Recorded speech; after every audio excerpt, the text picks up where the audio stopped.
बिस्मिल्लाहिर्रहमानिर्रहीम। अस्सलाम वालेकुम व्यूअर्स, एक नई और मालूमाती वीडियो के साथ आज आपकी खिदमत में हाज़िर हैं।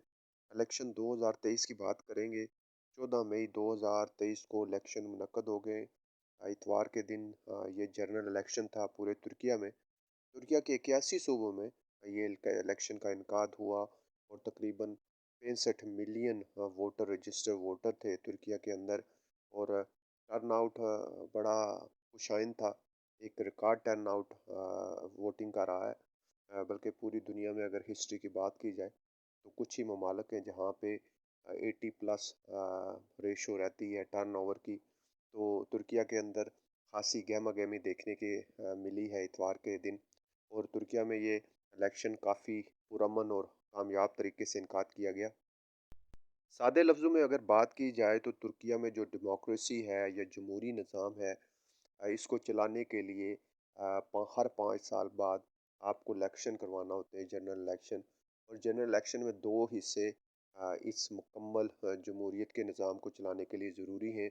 उनमें एक जो पार्लिमानी निज़ाम है, पार्लियामेंट के लिए आपको जो डेपुटीज़ हैं वहाँ पे 600 सीटें होती हैं, उनको सेलेक्ट करना होता है। और उसके अलावा सेकंड जो है आपको प्रेसिडेंट का वोट कास्ट करना होता है। तो दो वोट कास्ट करने होते हैं बेसिकली आपको इस इलेक्शन के दौरान।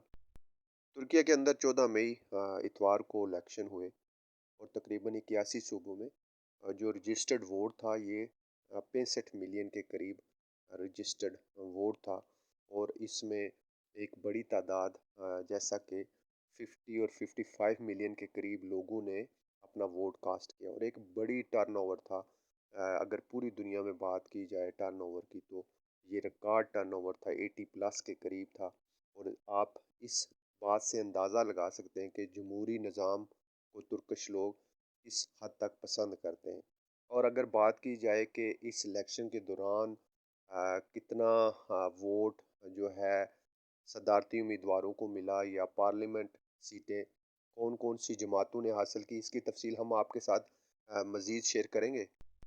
अगर पार्लियामेंट्री इलेक्शन की बात की जाए तो पार्लियामेंट के लिए जो जनरल ग्रैंड पार्लियामेंट है, जो तुर्की की ग्रैंड असम्बली है, वहाँ पे 600 सीटें हैं। और इन 600 सीटों के लिए तकरीबन 24 पार्टीज़ ने इस इलेक्शन में शिरकत की। और इनमें से जो नुमाया पार्टीज़ थी उनमें 3 या 4 पार्टीज़ हैं, जिनमें आक पार्टी है रजब तैयब एर्दोगान की। दूसरी पार्टी जो है जिसे CHP कहते हैं, केमाल क्लिचदारोग्लू। और उसके बाद मुख्तलिफ पार्टीज़ जो मुख्तलिफ अलाइंसेस हैं तुर्की के अंदर। जो मुखालफ पार्टी थी CHP, तो उसने 6 बड़ी जमातों के साथ अलाइंस किया हुआ था और 7 बड़ी जमातें इकट्ठी होकर रजब तैयब एर्दोगान के ख़िलाफ़ ये इलेक्शन लड़ रही थी। अभी बात की जाए कि अगर पार्लियामेंट्री इलेक्शन के रिज़ल्ट की, तो पार्लियामेंट में आक पार्टी, रजब तैयब एर्दोगान पार्टी और उसकी अलाइंस ने, इसको हम पीपल अलाइंस कहते हैं, पीपल अलायंस ने मुकम्मल तौर पर अपनी गिरफ्त मजबूत कर ली है। और ये भी कहा जाता है कि जो पार्लियामेंट है इस पे मुकम्मल तौर पर फोल जो है 327 सीटों का पीपल अलायंस का है। जबकि मुखालफ पार्टी ने तकरीबन 200 कुछ के करीब सीटें हासिल की है पार्लियामेंट में। इस तरह पार्लियामेंट के अंदर 50% अबव आक पार्टी, रजब तैयब एर्दोगान की जो पार्टी है, इसका होल्ड गिरफ्त कर चुका है। और जितने भी चाहे वो बिल होंगे या किसी किस्म की जो असम्बली से पास करना होगा, उसमें अक्सरियत रजब तैयब एर्दोगान की और उनके अलायंस पार्टी की हासिल हो चुकी है। और अगर बात की जाए प्रेसिडेंट इलेक्शन की, तो प्रेसिडेंट इलेक्शन काफ़ी सनसनीखेज था। और ये समझा जा रहा था अक्टूबर तक, 2022 अक्टूबर तक जो ग्राफ था अपोजिट पार्टी का, केमाल क्लिचदारोग्लू का, वो काफ़ी हाई था। और चांसेस जो थे जीत के उनके काफ़ी वाज़ह हो चुके थे। लेकिन अक्टूबर से रजब तैयब एर्दोगान ने अगेन टर्न बैक किया और अक्टूबर से लेके अप्रैल तक जो कंपेन रजब तैयब एर्दोगान ने पूरे तुर्किया के अंदर चलाई, उसके रिजल्ट ने तमाम सिनेरियो को टोटली चेंज कर दिया है। रजब तैयब एर्दोगान ने 49.5% प्रेसिडेंट इलेक्शन में बैलेट्स का जो इंतखाब है वो रजब तैयब एर्दोगान के हक़ में आया है। یہ میں ووٹنگ کی بات نہیں کر رہا، بیلٹ باکسز کی بات کر رہا ہوں۔ اگر بات کی جائے اس کی کمیل کلیجدر اولو کی، تو انہوں نے 45% کے قریب حاصل کیا ہے بیلٹ باکسز۔ اچھا، صدارتی نظام میں 4 صدارتی امیدواروں نے شرکت کی۔ اس میں آگ پارٹی جو ابھی صدر ہیں رجب طیب ایردوغان، دوسری پارٹی جو تھی CHP کمال کلیجدر اولو، اور تیسری سینان اوگان، اور ایک اور کینڈیڈیٹ تھے محرم اونجے، جنہوں نے 2 دن پہلے صدارتی الیکشن سے 2 دن پہلے وڈرو کر لیا تھا۔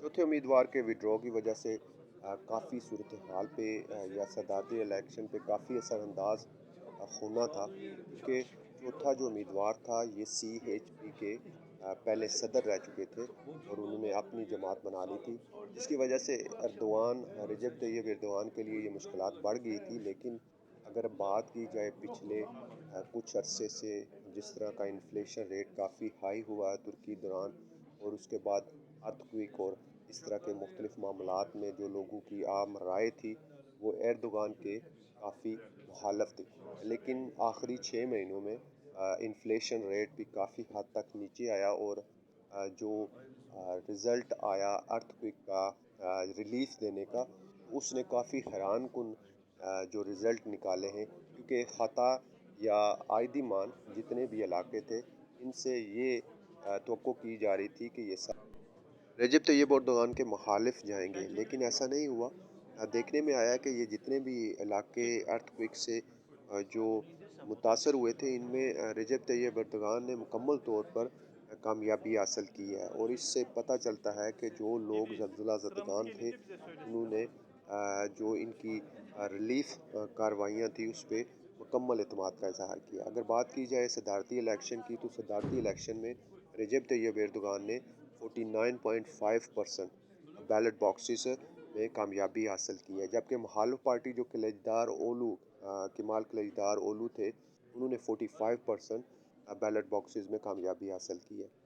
صدارتی انتخاب کا کوئی سلسلہ اس طرح ہوتا ہے کہ آپ نے 50% سنگل کینڈیڈیٹ نے، صدارتی کینڈیڈیٹ نے حاصل کرنے ہوتے ہیں، اور اگر آپ 50% یا اس سے ابو حاصل نہیں کرتے تو آپ کا سیکنڈ راؤنڈ جو 28 مئی کو ہونے جا رہا ہے، اس میں صدارتی الیکشن کے لیے 2 امیدوار بڑے سامنے آئیں گے۔ اس میں رجب طیب ایردوغان اور دوسری طرف مخالف پارٹی CHP کے کمال کلیجدر اولو ہے، جبکہ دیکھا گیا ہے کہ انقرہ میں جو صدارتی محل ہے وہاں پہ رات کو جشن منانے کی مکمل طور پر تیاریاں تھیں، اور جشن منایا گیا ہے، کیونکہ اس کی وجہ یہ ہے کہ صدارتی انتخاب میں اگر 28 مئی کو دوبارہ صدارتی انتخاب ہوتا ہے تو رجب طیب ایردوغان کی جو بیلٹ باکسز کی پرسنٹیج ہوگی وہ 53 پلس ہوگی۔ اس کی وجہ یہ ہے کہ جو تیسرے کینڈیڈیٹ ہیں سینان اوگان، کیونکہ وہ سابقہ MHP پارٹی سے تعلق رکھتے ہیں، اور ان کا نظریہ اور رجب طیب ایردوغان کی پارٹی کا نظریہ بالکل ایک جیسا ہے، لیکن سٹل انتظار یہ کیا جا رہا ہے کہ فوراً ووٹ جو سٹیزن ترکش ہیں ان کے ووٹ کاسٹنگ کے رزلٹ کے بعد ہو سکتا ہے کہ رجب طیب ایردوغان کو دوسرے راؤنڈ میں جانا نہ پڑے۔ ایک نئی ویڈیو کے ساتھ حاضر خدمت ہوں گے۔ اللہ حافظ۔